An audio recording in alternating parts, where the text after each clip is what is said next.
ఇప్పుడు మీరు చూడబోతున్నది మధ్యప్రదేశ్ రాష్ట్రం అనుపూర్ జిల్లా అమర్కంటక్ లో స్వయంభూగా వెలిసిన శివాలయం జ్వాలేశ్వర్ మందిర్.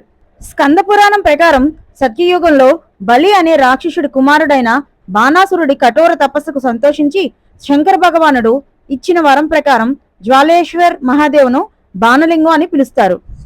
అమర్కంటక్ లో 3 నదులు ఉద్భవించాయి. ఒకటి నర్మదా నది, రెండోది సోన్ నది, మూడోది జోహిలా నది. జోహిలా నది జ్వాలేశ్వర్ మహాదేవ్ శివలింగం దిగువ నుండి ఉద్భవించింది.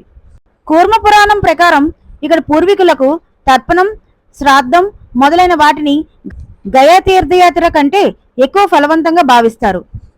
నర్మదా పురాణం, వాల్మీకి రామాయణం మరియు ఇతర పురాణాలలో కూడా జ్వాలేశ్వర్ మహాదేవ్ ప్రస్తావన ఉంది. జ్వాలేశ్వర్ మహాదేవ్ మా పంచకోశి పరిక్రమ తీర్థం. వీడియోని లైక్ చేయండి, షేర్ చేయండి. ఇంకా ఎవరైనా సబ్స్క్రైబ్ చేసుకోకపోతే సబ్స్క్రైబ్ చేసుకోండి. Thank you.